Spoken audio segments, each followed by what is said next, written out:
आम तौर पर डॉक्टर साहब चर्चा चलती है, बोन मैरो ट्रांसप्लांट के बारे में हम लोग बात करते हैं।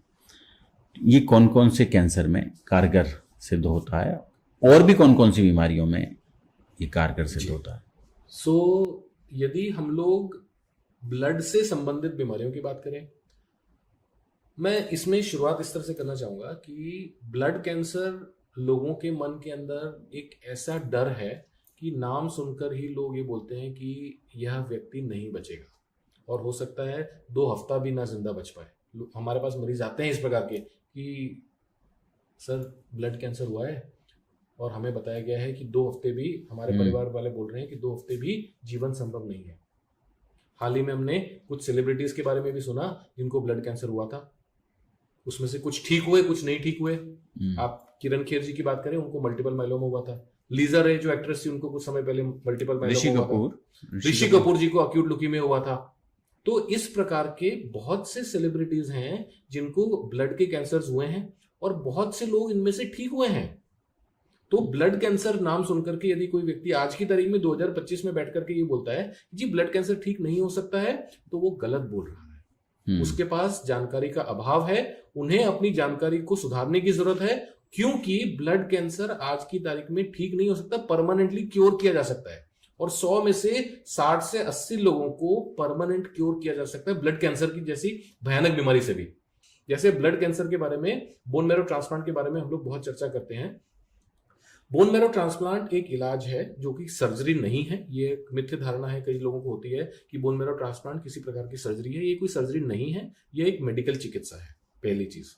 दूसरी चीज, यह 2 प्रकार का हो सकता है, जिसके एक प्रकार का होता है जिसके अंदर जो मरीज है उस मरीज के खुद के ही स्टेम सेल्स उसके इलाज के लिए यूज किए जाते हैं, और दूसरे प्रकार का जो बोन मैरो ट्रांसप्लांट होता है जिसके अंदर डोनर के स्टेम सेल्स यूज करके पेशेंट की बीमारी को खत्म किया जाता है।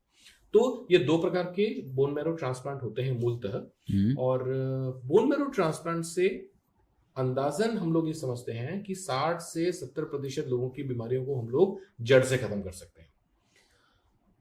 कौन सी बीमारियां ऐसी हैं जिसके लिए बोन मैरो ट्रांसप्लांट कारगर है आमतौर पर जी, और कौन सी बीमारियां हैं जिसके लिए यह सफल चिकित्सा के रूप में देखा जाता है? कुछ प्रकार के ब्लड कैंसर सर्वोत्तम है इसके अंदर।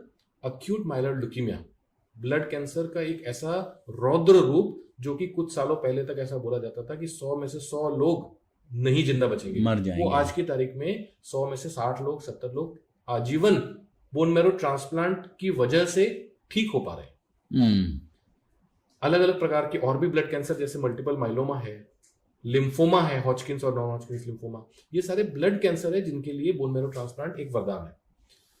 कुछ प्रकार के नॉन कैंसरस कंडीशंस जिनके अंदर बोन मैरो ट्रांसप्लांट, जैसे हम लोग कुछ समय पहले चर्चा कर रहे थे, थैलेसीमिया जो एक प्रकार का रोग होता है, जो एक जन्मजात बीमारी है, बच्चों के अंदर होती है, वंशानुगत बीमारी है।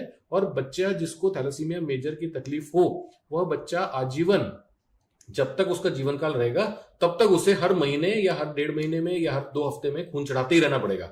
और एक समय ऐसा आएगा खून की मात्रा चढ़ाते चढ़ाते शरीर में इतना ज्यादा आयरन जमा हो जाएगा कि वो आयरन शरीर के हर अंग को फेल कर देगा, और वो बच्चा जो है जिसको सिर्फ खून चढ़ा करके थैलेसीमिया का इलाज किया जाए, उनका एक एवरेज लाइफ स्पैन हम समझते हैं 25 साल के आसपास होता है। इन प्रकार के बच्चों को आप आजीवन बोन मैरो ट्रांसप्लांट के इलाज से आजीवन क्योर कर सकते हैं। यह एक, आप सोचिए कि जो एक बच्चा 2 साल का बच्चा है, 2 साल की उम्र से उसको लगातार खून लग रहा है, और उसका हमें पता है कि खून लगाने के बावजूद भी उसका जीवन काल सिर्फ 26 साल या 27 साल या 25 साल होगा। उन बच्चों को यदि आप एक जीवन दान दे सकते हैं इस ट्रीटमेंट के माध्यम से, तो इससे ज्यादा अच्छी बात क्या हो सकती है।